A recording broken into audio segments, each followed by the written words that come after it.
Well, good afternoon, everyone. It's a pleasure to join Adriana LaGrange, Minister of Health, Jason Nixon, our Minister of Seniors, Community and Social Services, and Faisal Khashoggi, Chair of the Alberta Continuing Care Association.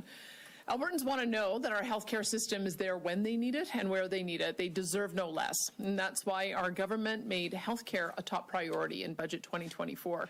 We invested a record $26.2 billion to improve primary health care, add capacity, reduce wait times, grow the workforce, and advance the healthcare action plan. But we'd set the wheels in motion long before budget was released last month. Last November, we made a promise to improve healthcare delivery by refocusing the healthcare system. And we're in the process of creating 4 specialized areas of focus: primary care, acute care, continuing care, and mental health and addiction.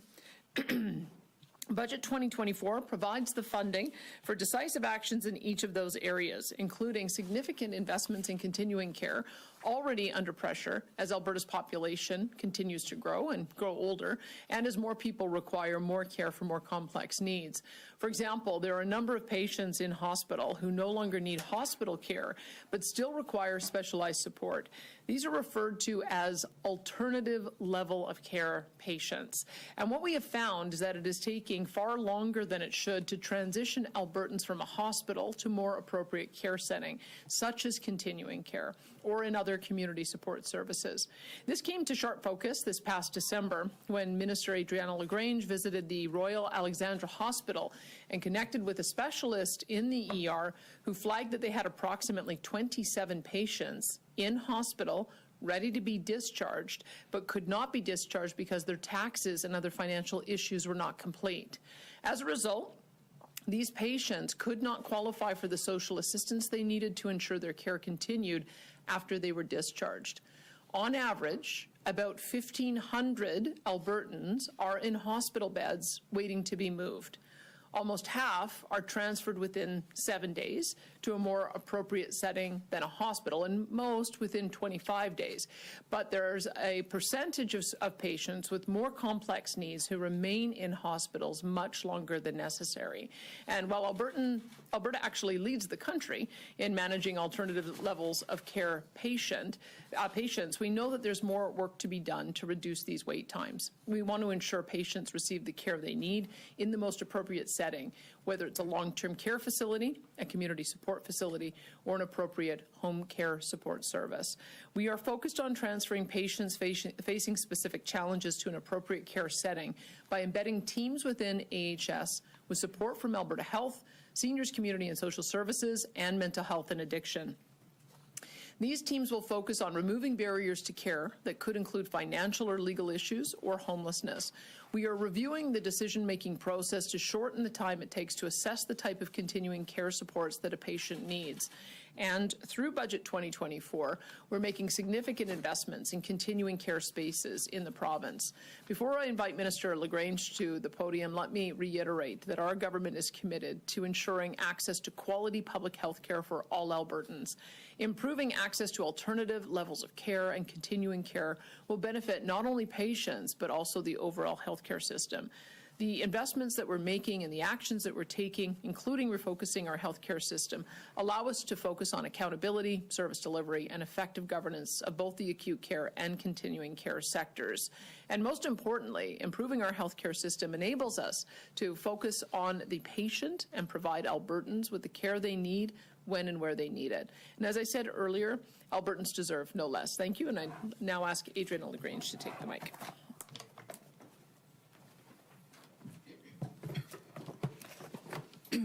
Thank you, Premier, and good afternoon, everyone. As Premier mentioned, we are dedicated to ensuring that Albertans who access our healthcare system get the care they need in the most appropriate setting for them. For some, that means securing a spot in a continuing care home after they've been treated in hospital. We must remember that at the heart of a situation like this are human beings at a very vulnerable time in their lives. Just because they no longer require hospital care does not mean they do not still require some level of care and support. But as it is now, it often takes days, if not weeks, to find the right spaces for these individuals. And spending that wait time in a hospital is not the right course of action. That is why Budget 2024 includes an investment of $1.7 billion, with a B, billion dollars, into the continuing care system in Alberta. This will ensure Albertans get the appropriate level of care and support they need and want, whether it is in a continuing care home or in their personal home or in their community. Our investment is enabling the transformation of continuing care in Alberta, which is dedicated to creating a system that is more responsive and sustainable, which will not only help address pressures in continuing care, but it will also help our acute care system. This funding includes $654 million over 3 years for the Continuing Care Capital Program, which supports projects that will add or improve more than 1,600 continuing care spaces for Albertans. But the particularly exciting thing is that we're not just adding beds in buildings. At the same time, we are making a particular effort to develop new and innovative models of continuing care for Albertans. This includes funding for small homes, which will be a home for 4 to 14 individuals, residents, and are designed to serve those in rural or remote communities or those with complex needs. Or it could be continuing care homes that offer comprehensive in-house health services, bringing together different types and levels of continuing care into one integrated community. Practically speaking, this means couples or families or friends with varying needs can choose to continue to live together and not be separated because of those varying needs. Also, we will be creating culturally appropriate spaces to support Indigenous groups on and off reserves and Métis settlements as well. And deliberately, we're adding new spaces in geographical areas where there is the greatest need. But while we are working on developing excellent options for Albertans in continuing care homes, I think many of us would say that, if possible, we would want to age at home and stay living independently. Therefore, we are also wanting to support Albertans in that choice, which is why we are also working on bolstering supports in home and community care.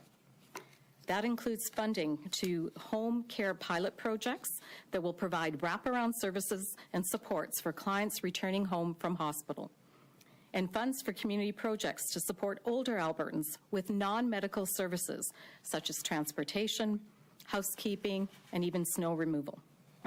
Sometimes these are all that is needed to enable someone to stay in their own home. Supporting Albertans as they age and providing the care they need and want will not only take pressure off the continuing care system, but as I said earlier, it will help keep people out of the acute care system in the first place. I am proud of the progress we've made in transforming continuing care in Alberta, and I have no doubt this work prepares our province for the future, where demand for quality and choice in continuing care, home and community care, and indeed our entire healthcare system will only continue to grow. And so now I would like to invite Minister Nixon up to say a few words. Thank you, Adriana, and good afternoon, everyone. The Premier has given all of her cabinet and the government of Alberta a mandate to make sure that our province remains the best place to live, raise a family, and retire in our country. For the Department of Seniors, Community and Social Services, that means ensuring Albertans have access to social services that they need, but also making sure that our social services departments are working closely with our partner ministries, including the Ministry of Health, to provide supports in a collaborative way to benefit all Albertans. It is a priority of our government to make sure that people who rely on our system, including seniors and people with disabilities, have access to the best care possible in their chosen communities. To do this, Seniors, Community and Social Services is currently supporting the Ministry of Health and Alberta Health Services with the transition of individuals out of acute care and into more appropriate care settings for their needs and for their quality of life. Seniors, Community and Social Services has formed teams that have been working directly with Alberta Health and Alberta Health Services to support patients moving out of acute care into alternative levels of care. These teams are made up of staff from several divisions within the Ministry of Seniors, Community and Social Services, including our Financial Services Division, Senior Services Division, Disability Services, Homelessness Services, and the Office of the Public Guardian and Trustee. These teams are addressing barriers to leaving acute care in our health system. They are rapidly connecting patients with things like benefit programs, disability supports, community services, and other non-medical supports to help people return home or enter more appropriate care settings in their communities. We know that some patients waiting to leave acute care require home modifications, things like wheelchair ramps or washroom bars, or non-medical supports like transportation and housekeeping and even snow removal, which is why I have directed my department to make sure all programs within my department are given priority immediately to any alternative level of care patient who needs to be able to leave the hospital faster, and ultimately to make sure that they receive the support they need in their community. This work is ensuring that patients coming out of the hospital are being immediately connected with supports in their communities. Alberta's government believes that it is best when seniors and people with complex needs can live in the communities closest to the support network. Our focus will remain on getting people a place to stay and into the community that is most appropriate for their needs. This means investing in places for people to call home in their communities. One of the big ways that we do that is through Alberta's Senior Lodge Program. The Lodge Program is our oldest affordable housing program and provides affordable housing to tens of thousands of Albertans who still need to and are receiving services they need while still living in a community setting. We are currently working with Alberta Health to identify how to use existing vacancies in our lodge system to help patients who need to leave acute care in the hospital get an appropriate level of care in their community. Government has also appointed a panel to review our lodge program and make sure that our lodge system is sustainable for the future. This panel is also exploring how to improve connection to Alberta's continuing care system, making sure that the right level of care is available to seniors in their communities. Finding these improvements in the lodge system will help take pressure off of the acute care system in the long run while providing a welcoming community for all Albertans. These initiatives, in addition to investments in more affordable housing options in our province, will support Albertans, including seniors and those with complex health and social needs who can live independently with assisted care in an affordable setting. Last fall, I was pleased to join Minister LaGrange and Minister Williams to announce how we are working closely together on a new continuing care organization as part of the health transition that is focused on patients first and that will connect all those waiting for continuing care with streamlined, effective services for both medical and community that they can rely on in the future. This collaboration on the refocused continuing care organization will ensure that housing, community-based care, and non-medical supports are a priority for Albertans as they require different levels and types of care. As Albertans age and our population grows, people require more complex supports, which is why Alberta will continue to invest in housing and communities that allow all Albertans to live dignified and happy lives. And with that, I would like to call up to the podium Faisal Khashoggi, who's a dear friend of ours. He's the chair of the Alberta Continuing Care Association and a great resource for both Minister LaGrange and I's departments to talk a little bit about our announcement today. Faisal. Thank you, Minister. Madam Premier, Minister LaGrange, thank you very much. Today marks a great milestone in Alberta's healthcare landscape. And on behalf of the members of the Alberta Continuing Care Association, we're grateful for government's determined actions. The initiatives unveiled today signify a bold leap forward in addressing the critical challenges entrenched within our healthcare system, backed by tangible commitments and strategic investments. The announcement of $1.7 billion with a B dollars allocated towards continuing care, alongside targeted efforts to reduce wait times for alternate level of care or ALC patients, underscores a concerted effort to revolutionize access and efficiency in healthcare provision. By streamlining patient flow and facilitating prompt transitions to appropriate care settings, including more care in the client's home, we are not only easing the burden on our acute care facilities, but also safeguarding the well-being of individuals in dire need of specialized support. Budget 2024's continuation of the $1 billion over 3 years for continuing care transformation signifies a monumental investment in the future of healthcare in Alberta. This funding will empower a multitude of initiatives aimed at fortifying community care services, augmenting workforce capacity and training, and enhancing quality of care standards across the spectrum. Furthermore, the Continuing Care Capital Program, with a much-needed budget of $654 million over 3 years, represents a resolute commitment to infrastructure expansion, paving the way for the creation of over 1,600 new continuing care spaces. These numbers paint a vivid picture of the need of our members' commitment to ensuring equitable access to care for all Albertans, irrespective of their circumstances. Beyond these infrastructure enhancements, the immediate establishment of over 150 temporary continuing care spaces and another almost 1,000 spaces by 2025, and the inception of a new continuing care organization exemplify a proactive approach to healthcare delivery. By addressing immediate challenges while laying the groundwork for a more integrated and seamless care continuum, these initiatives herald a new dawn for the continuing care sector. I know Minister LaGrange is working with her federal counterpart to solidify the Aging with Dignity program, and that will truly enhance home and community care with primary care, something that is going to be truly welcomed in this sector. In closing, on behalf of the members of the Alberta Continuing Care Association, I extend my gratitude to our government for their visionary leadership and dedication to the health and well-being of Albertans. Today's announcements not only signify a significant milestone, but also underscore our collective resolve to building a healthcare system that is resilient, responsive, and equitable for all. Thank you. Thank you. We'll now move into questions. We'll start off here in the room, of course, with one question and one follow-up. And hands, we'll start with you, Catherine, then we'll go to Lisa. Sure. So this spring we're expecting that legislation that creates that continuing care pillar. So remind me, for the continuing care facilities that are currently managed by AHS, who's going to manage them under the new system? Well, right now, AHS operates roughly about 28% of all the continuing care in the province. That will continue. Once the continuing care organization is set up, then they will look to oversee it, and it may be through a contract with Alberta Health Services, but at this point in time, it will continue to be Alberta Health Services. And we mentioned that transparency piece. So I'm wondering, are we going to see a wait time dashboard reported regularly, like a week, or are we going to see annual reports to the legislature? How are we going to make sure you're doing what you're saying you're going to do? Well, we're actually working on a dashboard that we hope to have up very soon.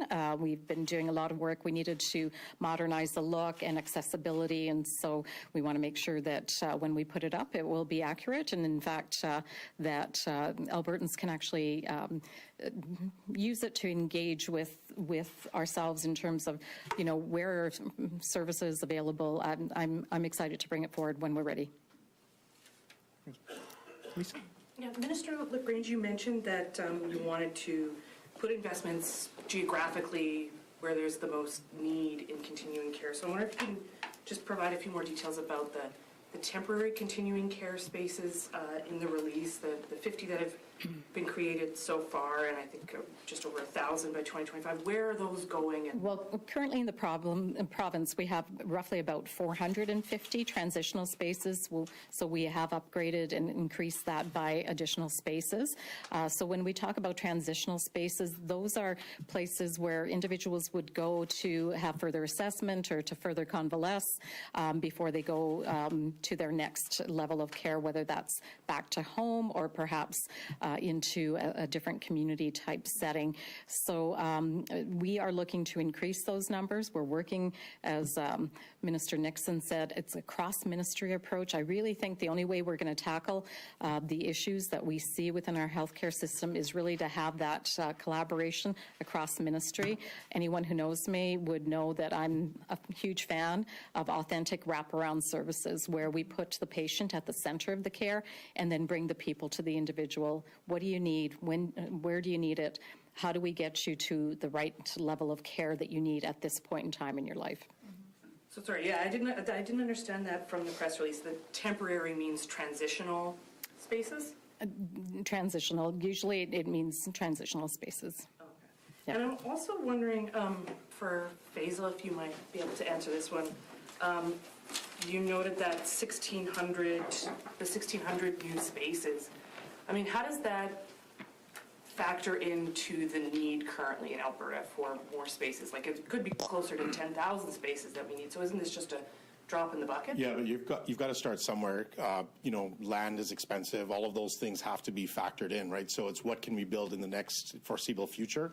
When we look out over the next 5 or 6 years, I think we've estimated there is a need for about 10,000 spaces, but that's because Albertans are aging, and we've got to meet that need. Could I add to that, just quickly?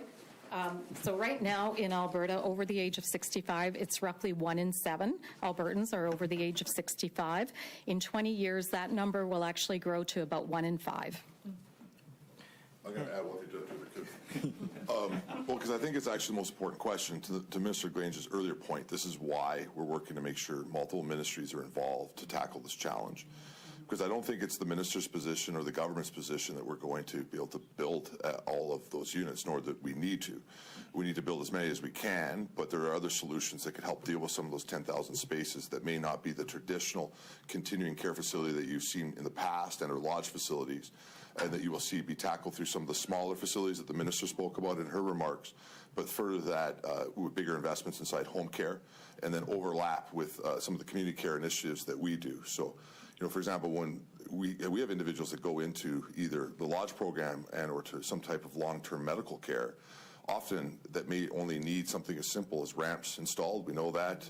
Our healthy aging grants that provide snow removal in certain circumstances can move towards that independent living for maybe for the rest of that individual's life, but if not, to prolong their time in their own home. And so it's not just capital investment in lodges, that's part of it, but it's continuing to invest across the system to be able to make sure that we can utilize all the tools that we have. Thank you. Ready?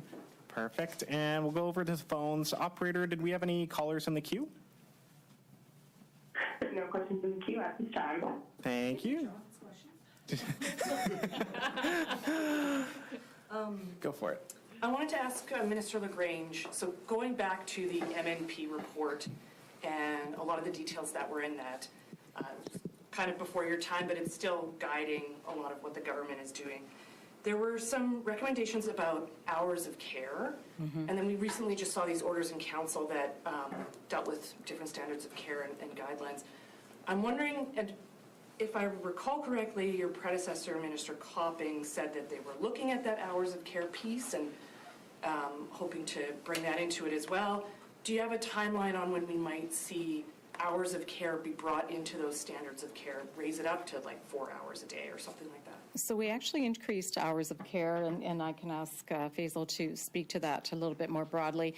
By, I believe it was 0.25 hours. During my predecessor's time. And I also know that in the new regulations that are coming forward to support the legislation that, as you said earlier, comes into effect on April 1st, that there's flexibility built into the workforce strategy, so that, because what we were hearing from providers was that they needed flexibility. But I'm happy to invite Faisal if he feels he could respond to that more with on-the-ground knowledge. Yeah, thank you, Minister. Yeah, Lisa, I think Minister said it, we've already started increasing hours of care. Part of it is there's the balance of supply and demand, right? So we know we want to have as many hours of care. I think Alberta is actually well positioned from an hours of care compared to other provinces. It's also the workforce has to be there to deliver it. So we're working in lockstep, and the regulations will help solidify that, but we got to make sure that as the legislation comes out, we actually have the workforce. So it's a multivariate kind of response to that. Yeah. We'll take one more from you, and then we'll end it there. Okay, and then we'll wrap. Okay. Well, I remember like when Raj Sherman was in his Liberal leader era, he was saying this exact same thing, that our acute care system is filled with people who are better suited to continuing care, that people should be aging in their own homes. So, I mean, why does it take so long when we've known this for at least a decade and a half? Well, I will say Raj has been an advisor to me all the way, going back to when he was first in politics as well. And so when we started down the pathway of refocusing the system, one of the first things that we wanted to do is quantify how many alternative levels of care patients there were. And getting the long-term care patients waiting was a fairly easy task, but it did take several weeks for us to be able to identify that there are various others. There are individuals who, because they're homeless, may end up with an injury on the street, and because there's nowhere to go to convalesce, they're staying in acute care. Because we haven't completed the construction yet of our mental health facilities for recovery communities, there's some of those individuals for mental health and addiction who are also in those beds. I think the longest story, I should probably let Minister Nixon tell it, was an individual, 74 years old, who was waiting 891 days. That's 2.5 years. And part of the issue was also getting his tax returns done, so that when that finally got done, he was entitled to $48,000 worth of back support from the federal government, which allows for that transition. And so I think what has happened is that although there are social workers who work in hospital, they haven't been connected to the social workers who work in Minister Nixon's department. And so this is what we're doing with our cross-ministry coordination, is that creating a space for, so the way this model will work is if somebody comes into hospital for an acute need, they get stabilized.